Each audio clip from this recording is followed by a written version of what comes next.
The fall that built me. Welcome to Soft Girl Era, the sacred space where strong Black women unlearn survival, rediscover softness, and reclaim the joy, rest, and freedom they deserve without guilt, without apology, and without explanation. I'm your host, LeAnne Dolce, pronounced Dolce, like sweet softness whispered in French, and I'm your guide from burnout to boundaries, from doing to being, from strong to soft, and loving every second of it. Today, I had the profound honor of sitting down with Julie Pogue, a woman whose life is a living testament to resilience, grace, and the radical power of getting back up. Julie is a single mother of five who came from the foster system, survived childhood molestation from ages 8 to 13, and has been on her own since she was 15 years old. She understands struggle, heartache, vulnerability, depression, disappointment, growth, learning to love herself, and the power of respect, dignity, and success.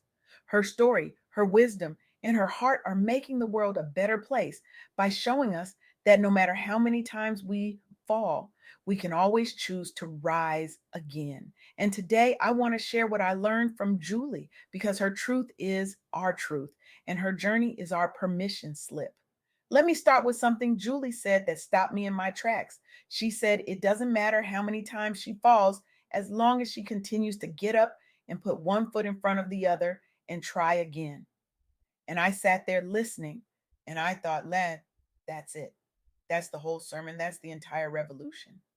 Because we've been taught that falling means failing, that stumbling means you're not strong enough, that needing help means you're broken. But what if falling is just part of the choreography? What if the real power isn't in never falling, but in deciding again and again to stand back up? Julie's life has been a series of falls that would have flattened most people permanently. Foster care, molestation, homelessness at 15, single motherhood times five, depression, disappointment, vulnerability so raw it could cut you.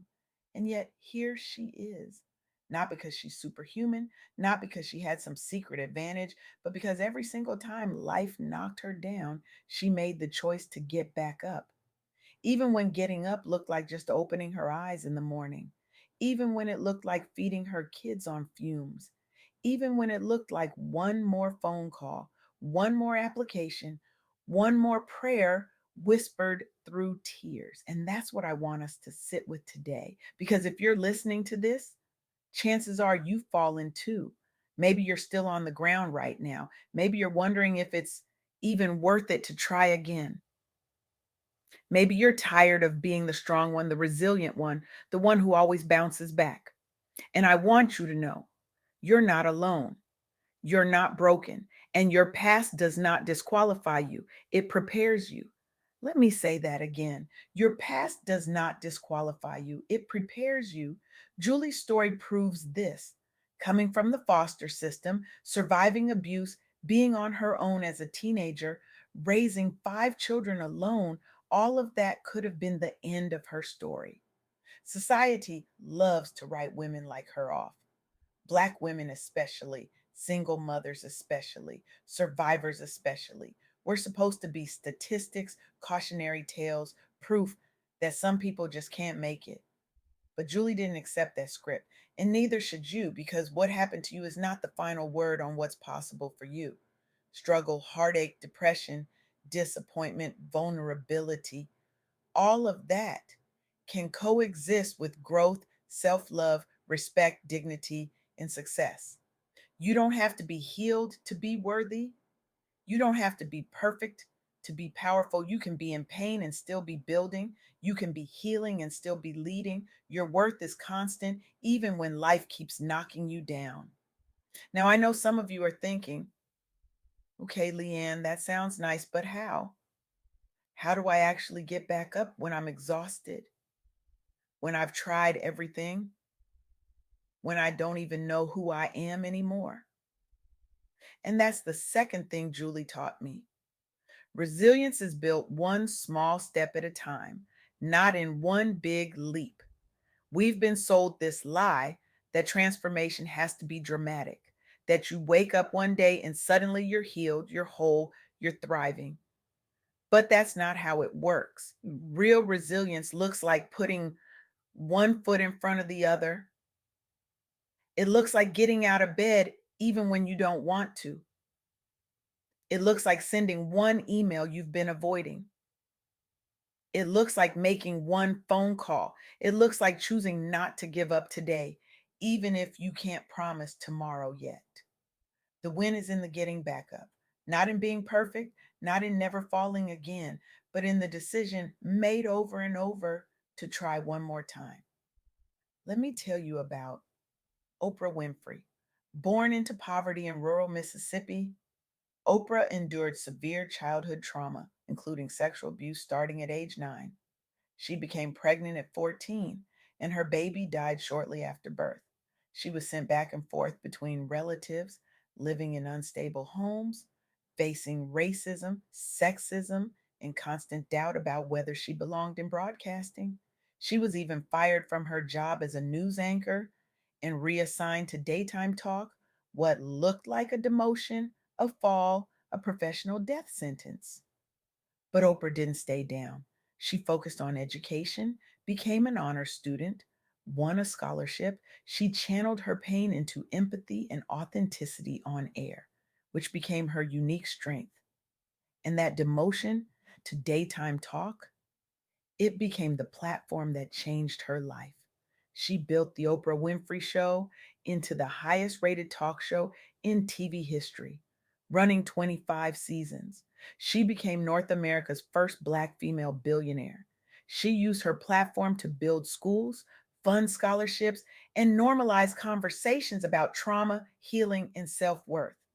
Oprah's story shows us that your greatness does not require a clean background. The abuse, the poverty, the early losses, none of that stopped her because she kept putting one foot in front of the other, studying, applying, speaking, creating. Even when she was hurting, her falls didn't define her. Her decision to keep rising did. Now, let me tell you about Madam C.J. Walker, born Sarah Breedlove, daughter of formerly enslaved parents in Louisiana, orphaned at 7, married at 14 to escape abuse, widowed by 20 with a small daughter to support. She worked as a laundress, earning barely enough to survive. She suffered from a scalp condition that caused hair loss. She faced systemic racism, sexism, and had almost no access to capital as a Black woman in the early 1900s. But Madam Walker didn't accept that as her final chapter. She worked as a laundress and domestic worker while experimenting with homemade remedies for her hair loss. She learned sales and hair care techniques, then developed and branded her own products.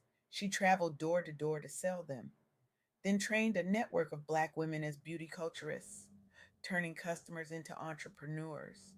She built the Madam C.J. Walker Manufacturing Company, employing thousands of Black women. She became a millionaire and philanthropist, donating to Black colleges and civil rights organizations. She created economic pathways for Black women who had very few options beyond domestic labor. Madam Walker's life was a series of hard knocks: orphaned, child laborer, teenage bride, young widow, single mother, domestic worker. Each stage could have been where her story ended. Instead, she used every season: laundry work, hair struggles, sales training as preparation. Her one foot in front of the other looked like long days washing clothes, late nights mixing formulas, and countless doors knocked on before anyone said yes. She fell repeatedly and still created generational impact because she was willing to keep standing back up, learning, and trying again. And then there's Tiffany Aliche, known as the Budgetnista, a Black woman and former preschool teacher who lost her job during the 2008 financial crisis. She fell into depression and financial struggle and had to move back in with her parents. She ended a long term relationship and was left with significant financial obligations, including a house she could no longer afford. She describes feeling embarrassed and depressed, questioning her self worth, wondering if she would ever feel whole again. But Tiffany didn't stay down. She moved back in with her parents to reduce expenses and stabilize emotionally. She started teaching free financial literacy classes at local libraries and churches, sharing what she learned from her own mistakes. She turned those workshops into an online brand, courses, books, and speaking opportunities focused on helping mainly Black women and communities. She built a seven-figure business as the Budgetnista, with programs that have helped millions of women improve their finances. She co authored a bill in New Jersey making financial education mandatory for middle school students. She became a New York Times best-selling author and a leading voice on personal finance for women of color. Tiffany's falls were not only financial, but deeply emotional, losing her job, her relationship, and her sense of identity. But her version of putting one foot in front of the other was very practical. Moving home, getting honest about her situation, learning more about money, teaching one small workshop, then another, then another until a movement formed. Even when she was broke, embarrassed, and depressed, she rebuilt by taking small, repeated steps, teaching one class, helping one person, sending one email, and letting that momentum carry her forward.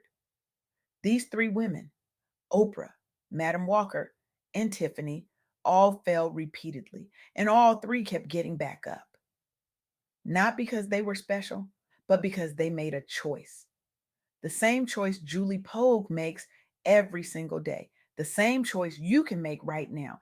And here's the third truth Julie taught me: you are worthy of respect, dignity, and success, even when you're in the middle of the mess. You don't have to wait until you're healed to be worthy. You don't have to wait until you're successful to deserve respect. You don't have to wait until you're perfect to love yourself. Your worth is constant. It doesn't fluctuate based on your circumstances. It doesn't disappear when you fall. It's always there, waiting for you to remember it. Julie learned to love herself after trauma and instability. That journey makes it clear that Black women and Black professionals are not required to earn dignity by being perfect. You can be in pain and still be powerful. You can be healing and still be building. Your worth is yours, period. So here's what I need you to do right now, or as soon as you finish listening. I want you to name one place in your life where you've fallen and secretly decided that's the end of your story. Maybe it's a business failure. Maybe it's childhood trauma. Maybe it's a breakup, a job loss, a parenting struggle. Name it. Say it out loud if you need to. Write it down. Look at it. Then choose one small next step you will take in the next 24 to 48 hours to get back up in that area. Send one email you've been avoiding. Ask for help from a therapist, mentor, or trusted friend. Start one page of your business plan. Make one phone call about a resource, funding, legal help, childcare, a support group. Just one step. That's all I'm asking. And then tell someone you trust about that commitment so you're not walking alone. Because the action I'm asking for is not be strong in some vague superhero way. It's this: identify your fall, choose your next step, and take it, even if you're scared or tired. Because here's the truth: Julie Pogue lives every single day. It doesn't matter how many times you fall. What matters is that you keep getting up. What matters is that you put one foot in front of the other. What matters is that you try again and again and again. Your past does not disqualify you, it prepares you. Your resilience is built one small step at a time, and you are worthy right now, exactly as you are, even in the middle of the mess. So I'm not asking you to be perfect. I'm not asking you to have it all together. I'm asking you to take one step, one breath, one decision, one moment of courage, because that's how revolutions start. That's how empires are built. That's how lives are changed. The world doesn't need you to be flawless. It needs you to be faithful to your own rising. It needs you to show up even when it's hard. It needs you to believe that your story isn't over just because you fell. So get back up, take that step, make that call, send that email, ask for that help. and know that every single time you choose to rise, you're not just changing your life, you're changing the narrative for every woman watching you, every child looking up to you, every sister who needs to see that falling doesn't mean failing. Your soft girl era is waiting, and it starts the moment you decide that no fall, no matter how hard, gets the final say. Now rise.